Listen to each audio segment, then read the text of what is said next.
সুনামগঞ্জের বিশ্বম্ভরপুর উপজেলায় কুয়েত ফেরত প্রবাসী মোহাম্মদ আখতারুজ্জামান মিরাশ মিয়ার দুটি আম বাগানে বিভিন্ন জাতের সুস্বাদু আমের সমারোহ। এ জেলায় একমাত্রই এই দুটি আমের বাগান থাকায় প্রতিদিনই ক্রেতাদের আনাগোনা বাড়ছে। চলতি বছর 170 মণ আম উৎপাদনের লক্ষ্যমাত্রা নির্ধারণ করা হয়েছে, যার বর্তমান বাজার মূল্য 4 থেকে 5 লাখ টাকা হবে। সুনামগঞ্জ প্রতিনিধি কুলেন্দু শেখর দাসের পাঠানো তথ্য ও ছবি নিয়ে ডেস্ক রিপোর্ট। প্রীতম, সার্চ করে যাচ্ছেন নাকি বিয়ে করবেন? দেশ জুড়ে চলছে জিপিসার অফার, সার্চ করলেই সারপ্রাইজ। 12টি উপজেলা নিয়ে হাওড়ের জেলা সুনামগঞ্জের অবস্থান হলেও একমাত্র এই জেলার বিশ্বরমপুর উপজেলার 3 নং ধনপুর ইউনিয়নের চীনাকান্দি গ্রামের মৃত রোহিত মিয়ার ছেলে কুয়েত ফেরত প্রবাসী মোহাম্মদ আখতারুজ্জামান মিরাশ দেশে ফিরে এসে নিজের 4 একর পতিত জমিতে পৃথক দুটি আমের বাগান গড়ে তোলেন।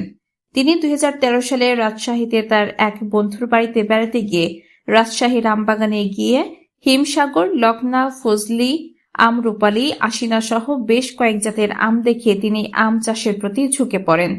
তিনি সেখান থেকে ওই সমস্ত কোলে উপরে লাগানো আমের চারা এনে তার গ্রাম চীনাকান্দি সীমান্ত বাহিনী বিজিবির ক্যাম্পের পাশে তার পৈতৃক 2 একর 40 শতক পতিত জমিতে প্রথমে 280টি আমের চারা রোপণ করেন।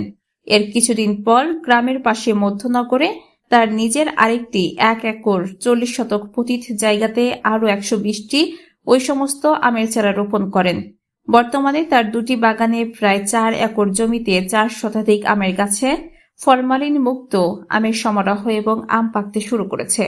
প্রতিদিন এই সুস্বাদু আম কিনতে সিলেট বিভাগের বিভিন্ন জেলা ও উপজেলা থেকে আম ক্রেতারা ছুটে আসছেন এই আম বাগানগুলোতে।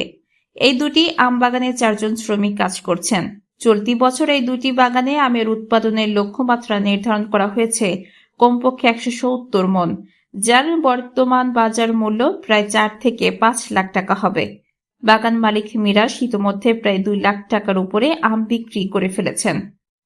সরকার ও বিশ্বরমপুর উপজেলা কৃষি বিভাগের পরামর্শ পেলে আগামীতে আমের উৎপাদন আরও দ্বিগুণ করা যাবে বলে বাগান মালিক জানিয়েছেন। সুনামগঞ্জ জেলা বিশ্বম্ভরপুর উপজেলা ধনপুর ইউনিয়নের চীনাকান্দি গ্রামের ক্যাম্পের সাথে আমার বাগান, আমার বাড়ি এখানেই। আমার নাম মোহাম্মদ আখতারুজ্জামান মিরাশ। আমি দীর্ঘ 15 বছর বিদেশ করার পরে 2012 সালে আমি রাজশাহীতে যাই বেড়ানোর জন্য। সেখানে গিয়ে দেখি আমের বাগান দেখে আমার খুবই উৎসাহ জাগলো যে আমি বাগান করব। তারপর 13 সালে আমি 2 একর 40 শতাংশ জায়গার মধ্যে রাজশাহী থেকে চারা আইনে আমি লাগানোর পরে মনে করেন যে দেখলাম যে না, প্রথম বছরই আমার 2 কেজি 1 কেজি করে আম ধরছে এবং আমগুলো খুব সুস্বাদু, আর আমও এখানে ফলতেছে ভালো। তারপর পরের বছর আমি আরও 1 একর 20 শতাংশ জায়গা আমি লাগায়া আমি মনে করেন যে 2টা বাগানে আমি মোটামুটি কয়েক বছর অল্প অল্প কিছু আম ধরছে, কিন্তু আজ 3 বছর ধরে আমি বেশ লাভবান।